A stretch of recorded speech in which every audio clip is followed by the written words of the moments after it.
psicologia do trânsito foi desenvolvida devido às transformações e necessidades da mobilidade urbana e o aumento de acidentes ao longo dos anos. Os primeiros estudos foram iniciados no século XX, com a chegada dos automóveis no Brasil, transformando a locomoção. Antes, bondes e trens eram os principais meios de transporte urbano. Entretanto, as políticas de incentivo à indústria automobilística levaram à expansão do uso de carros pessoais. Com o aumento da quantidade de veículos, surgiram novos desafios ligados principalmente à segurança das pessoas. Na década de 40, os acidentes começaram a se tornar uma problemática de saúde pública. Assim, surgiram medidas preventivas, bem como a seleção médica e psicotécnica de motoristas, buscando restringir o acesso ao volante às pessoas consideradas propensas a se envolverem em acidentes. Foi nessa época que a psicologia começou a se consolidar como um instrumento para avaliar as capacidades psicológicas dos motoristas. Em 1953, o Conselho Nacional de Trânsito aprovou uma resolução que tornou obrigatório em todo o país o exame psicotécnico para todos os possíveis motoristas. No contexto da ditadura militar, em 1966, ocorreu a aprovação do Código Nacional do Trânsito em substituição ao de 1941.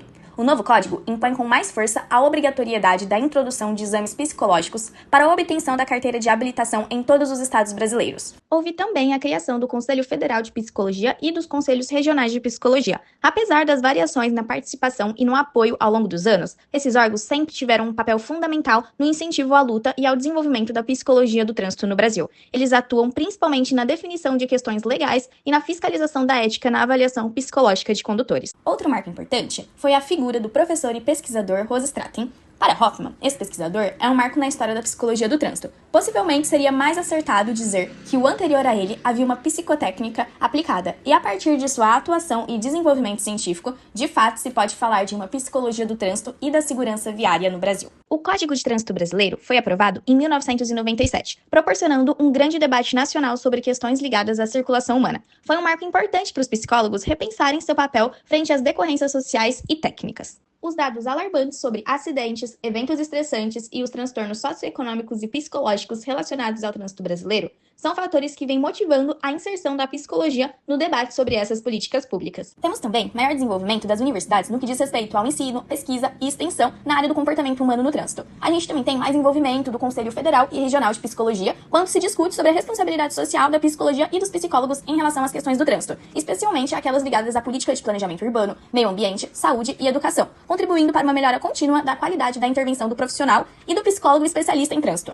Já no século XXI, uma época em que precisamos construir novas referências e perspectivas de avanço da psicologia nas questões relativas à circulação humana, é importante ressaltar que os psicólogos precisam avançar qualitativamente na discussão acerca dos aspectos sociais, econômicos, éticos, tecnológicos que envolvem e determinam a prática da psicologia do trânsito como um exercício profissional, social e cientificamente comprometido. As ações e intervenções no trânsito devem seguir princípios bem definidos e estratégicos. Isso garante uma base sólida para os profissionais que trabalham na promoção de comportamentos mais seguros. O uso de aparelhos celulares vem sendo debatido na sociedade contemporânea por diversas áreas de conhecimento, sendo um dos problemas que surgiu e vem sendo apontado como causador de diversos acidentes de trânsito. Isso ocorre mesmo com a proibição deste uso, que, embora não seja um crime de trânsito, é considerado uma infração gravíssima, com previsão de multas e perda de pontos na carteira. O avanço tecnológico trouxe diversos benefícios, mas também gerou novos desafios. Apesar do celular possibilitar o acesso à informação e comunicação, ele também tem efeitos negativos, como o aumento da ansiedade e de distração.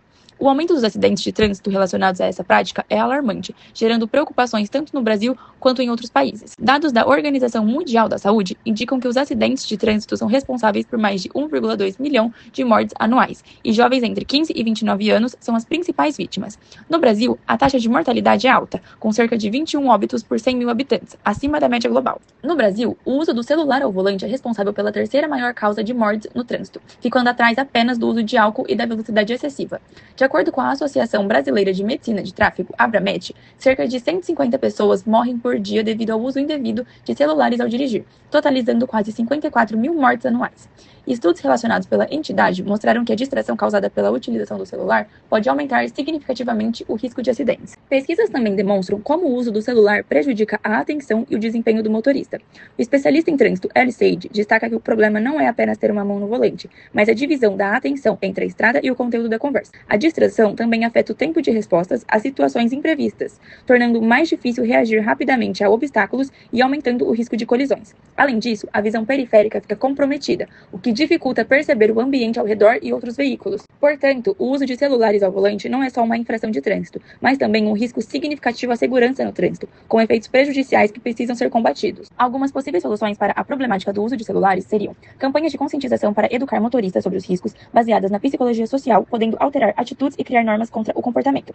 A utilização de tecnologias que bloqueiam notificações enquanto o veículo está em movimento, com apoio da psicologia cognitiva, ajudando a reduzir a tentação. Terapias cognitivo-comportamentais, podendo ajudar a tratar a dependência do celular, enquanto simulações de direção, utilizando princípios da psicologia experimental, ajudam motoristas a perceberem os perigos reais da distração.